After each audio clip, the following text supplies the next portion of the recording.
Welcome to Revolve Outdoors. Today we're going to take a little closer look at the Revolution blind, and Jonathan is going to start by just taking one from the backpack and installing it and just kind of talking you through the steps as he goes.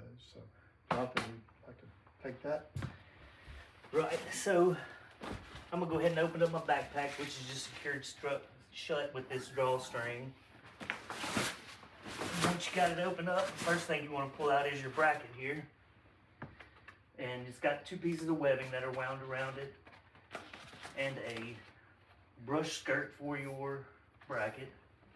So you have this webbing and you have your front webbing. This is just going to attach to the tree and hold it onto the tree. This is going to be your actual load bearing webbing. So the buckle is going to go on the tree closest to me. Then you'll reach first webbing around, clip it in and pull it tight. And that's just holding your bracket onto the tree. So then I'm going to take my load bearing webbing and go around the tree and then back to my bracket. Now, does that clip in or does it just lay in? I mean, what? It just lays in there, and I'm going to slide my metal cam buckle up under the bracket to hold it in place. And I'll call that setup position. Setup position. Yeah, I'll put it there and it allows me to reach down hands free now. I can reach down and grab the hook of my blind. Okay. And go ahead and put it in through my hoop right here. And then I can finish setting up the rest of my bracket. I can get my webbing out of the way and wrapping my skirt around.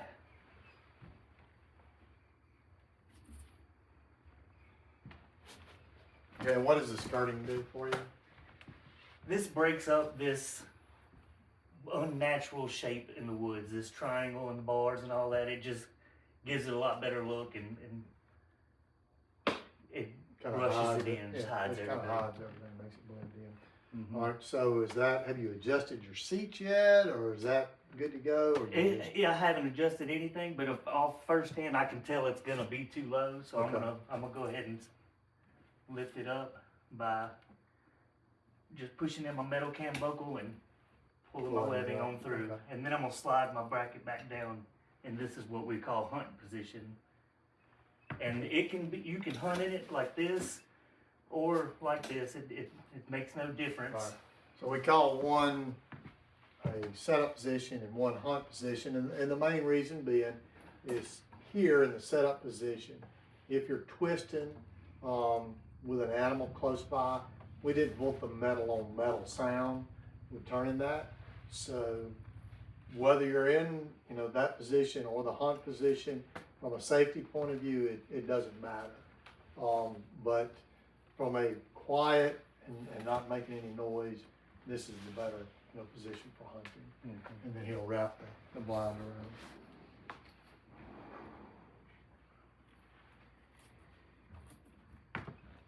And for this point, I'm gonna fold my backpack all the way down.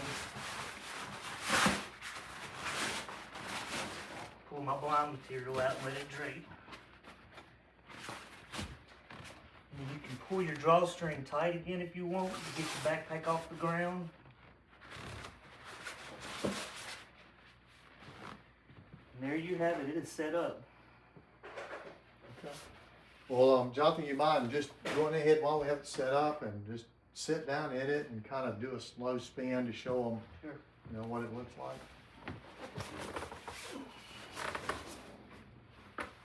And of course, this is with a white background. This is not in the woods, and he's not in camouflage. But the point of this exercise is just to kind of show you guys how to set it up, what it looks like, and how it works. And yeah, turn all the way around. He's now facing the tree, which a lot of times that's how I hunt when I'm in it. I can, get on the back side of a tree and kind of limit the exposure to it, or hunt the front side of a tree, either one. But you can see, how easily he is able to move around. And, part of the design of it is this, the shape of it, it doesn't have a lot to stick out in the movement. So you can make some slow, subtle movements that just aren't picked up as much.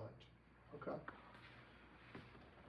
All right, well, Jonathan, and what this one is, this is our mesh camouflage. So we can see through it, and it's really good for the early season, for mosquitoes, for heat. and all those things, but we also have a Cadura, which is more waterproof. It's heavier. It's going to keep the wind off of you and the rain. So if Jonathan doesn't mind, he'll exchange those out and show you how easy that is.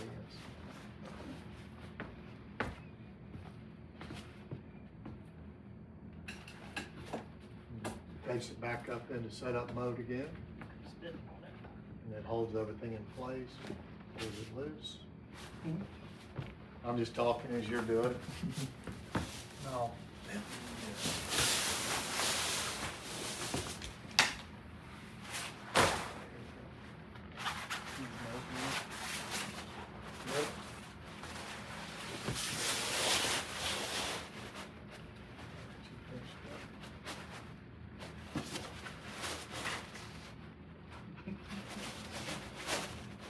You know, it only works good when the camera's not on. Yeah. Well, Better put that on first. but I gotta get this all the way around before It's really a lot easier than we're making it look. yeah, he tried to help me and I didn't. I shouldn't have helped. I won't next time. My God, I'll tell you. Yeah. There we go.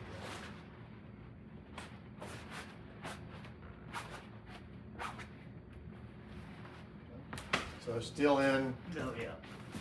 setup mode, drop it back down to hunt mode, drop a little bit, and bring this around, and there you go. You now have a Cadura. You know, it took less than, well, should have took less than 30 seconds to do, but in our case, we're probably closer to a minute today, but only because you're here. Still quick, but still quick. Yeah, lightning fast. So I think what we ought to do now, we get a lot of questions about how to do certain things and how does the seat look, how does it work.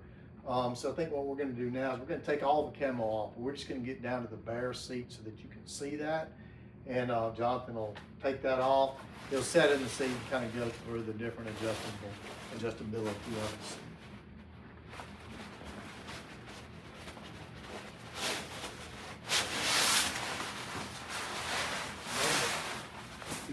Yep, I got it.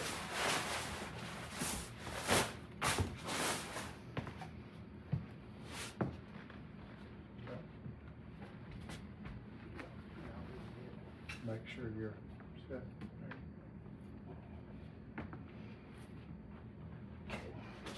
We'll start with the, you know, the very bottom part of the seat and show them how it can move forward and backwards with your knees, just, you know, pretty easily. Just, Right. yeah, there you go, just like that. Okay. And that's just by adjusting your knees to do that. It's almost self-adjusting. So now next you have the back lumbar. You'll turn all the way around and show them all the way up, all the way down. And then you have an adjuster on his right-hand side where he can bring that thing in or out as much as he wants. And then finally, we have the, I guess the reclining backrest part of it. If you adjust the two, the lumbar and that together, then you can basically lay down in this thing. It's really good for those afternoon naps. I almost get stuck in here. Yeah, there you go. Okay, good. And we've also got a lot of storage in this thing. Can you kind of show them where that's at? Have storage pockets on this side with easy access. Don't even have to reach down to get into it.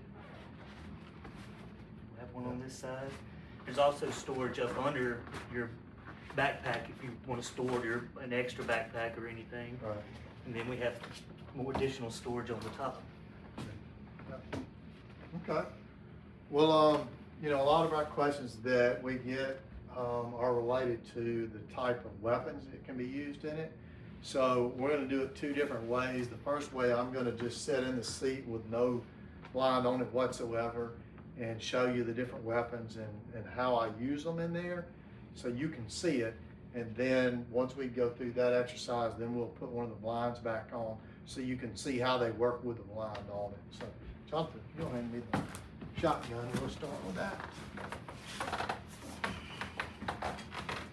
And of course, you know, just sitting in here right behind Jonathan, every seat, every person has their seat adjustment the way they like it, and obviously mine and Jonathan's are not exactly the same. So just like that, but it's now my seat. It was his seat 2 minutes ago, and now it's my seat, custom. Okay, so this is our gun crossbow sling, and it mounts up here on the bracket. It's incredibly stable. You know, one of the things that we get asked a lot, and you know, and I can understand the questions, you know, how can you possibly be stable shooting anything from something that's suspended? You know, and I don't know that that's something I can tell you. You might believe me, you might not believe me, but the truth of it is, it's one of those things when you sit in it, you just see it, you can feel it. It's astoundingly stable platform to hunt from. So anyway, this is it. It comes across at an angle like this for a reason. What that does, you know, for this case, we put the shotgun in here, goes over the top of it and goes in front of the trigger guard right here. And if you'll notice, this is pulling across at an angle, but what it's doing is it's pushing this stock into this webbing over here. And that's part of the stability of it. And then I'll push it into this piece of webbing here, and it becomes just incredibly stable, as you can see, and my ability to move through. And I'm in a good shooting position as well. So that's really gone. Hand me the crossbow, Jonathan.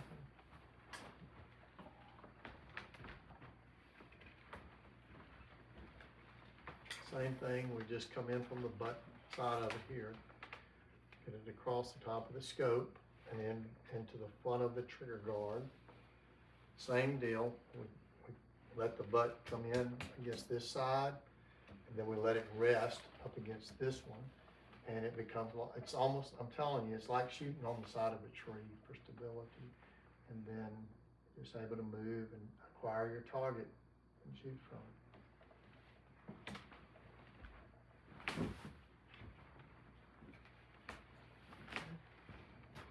Then finally, we've got the compound bow, which, let me move this out of the way for this one.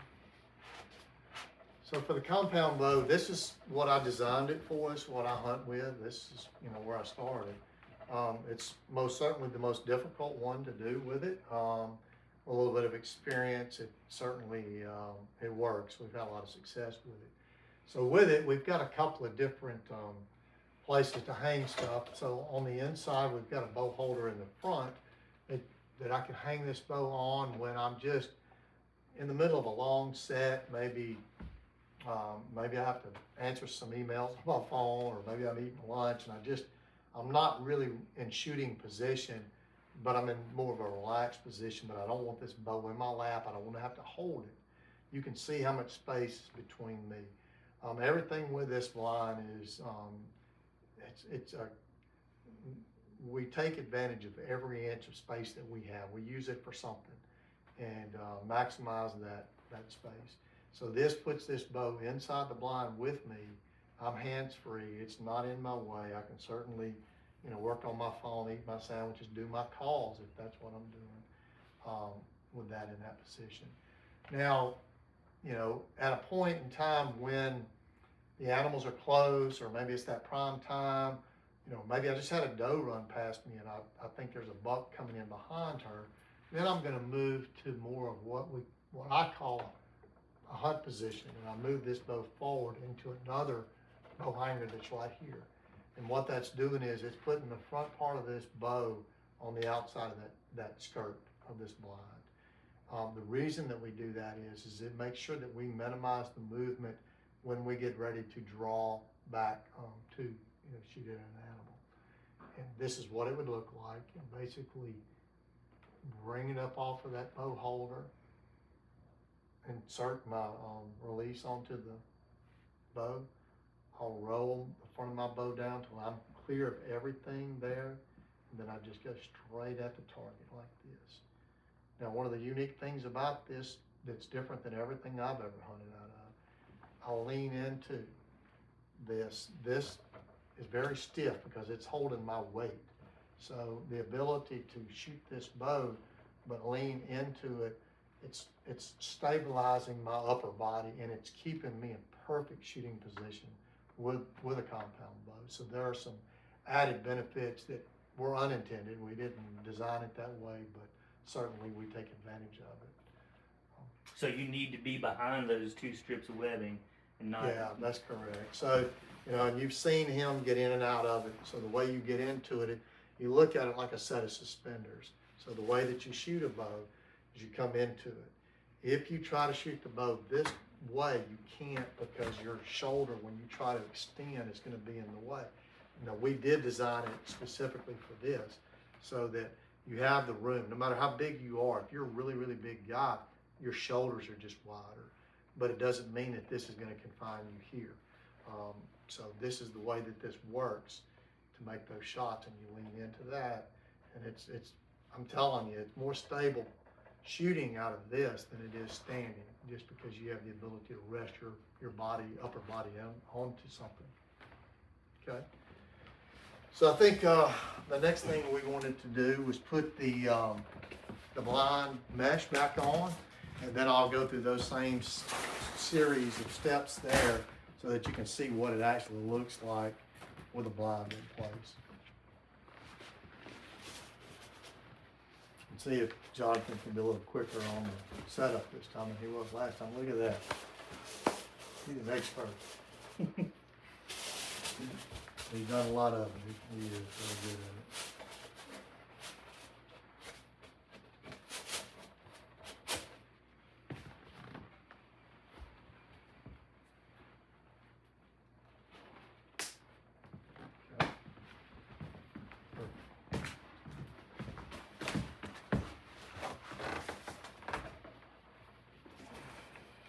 Once I get in, the first thing that I do is make sure that everything aligns for what I need it to be right now.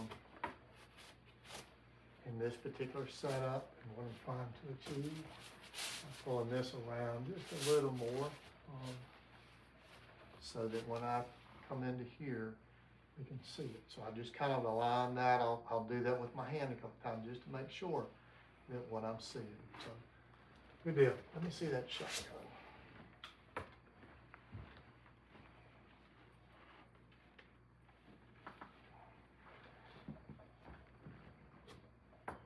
And let me button this just so that you don't have to lean down to even close the blind. The material is so flexible. You just pull it up to yourself like this in the seat, and it's fine. I always lean down. Do you? Yeah. Well, you learned something new today. So once I'm in the blind, you know, and I'm in hunt position, I'm hunt ready. Everything that you saw before. Now you're looking at how small this profile is as I come across that camera. It just looks like a stick sticking out of a tree. And I'm able to see my target completely and totally. Okay, let's try the crossbow.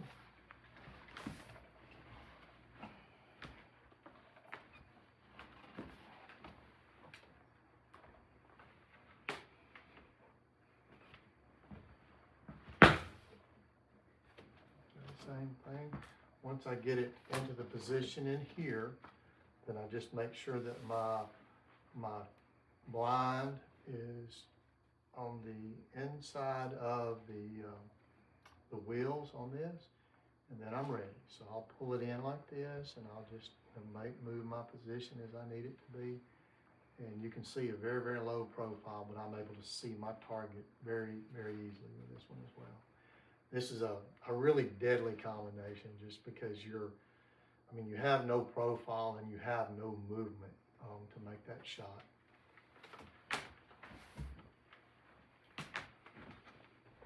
Okay. And finally, the compound bow. What I'll show you first is I'm going to put the bow in, since you can see into the blind, since we're in this white background with heavy light on it. I will put the bow in just the regular position, the no hunt position, I guess, on that bow holder, to just kind of let you get a look at what that looks like, kind of moving it around and showing you how strong and stable that is. Now what I'll do is I'll move into a hunt position.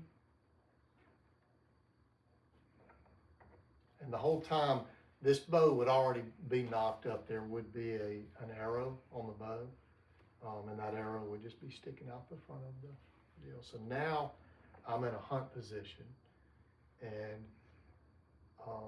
as I see an animal and get ready to make that, I'm just going to move very, very slowly and slightly into position. And as I come into position, and I'm going to bring my bow down, I'm going to put my release onto my string. I'm going to roll the front of this bow out so that it doesn't catch on any of the material. The whole time I'm watching that animal. And if that animal looks at me, I'll freeze, I'll stop, do the things that I need to do. The main thing I'm trying to do is not have any movement in front of that animal that might, make them spook. But now I'm ready to make my pull, and I'm basically going straight at that animal. Real small profile, not much for them to see. And that is it, my friends. Very nice. I think the last thing that we'll do, we'll have Jonathan take this thing down and pack it up, just like the hunt was over with. Don't mind, Jonathan.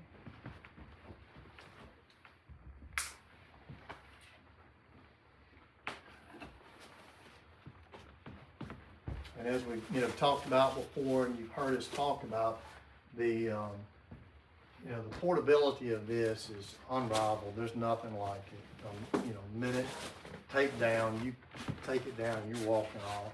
Minute and a half to walk up to a tree and set up and disappear. But this is quiet. This camera picks up a lot of sound in here, and we're echoing off of the walls. But in the woods, this is a really, really quick, quiet, as portable of a hunt as you'll ever have.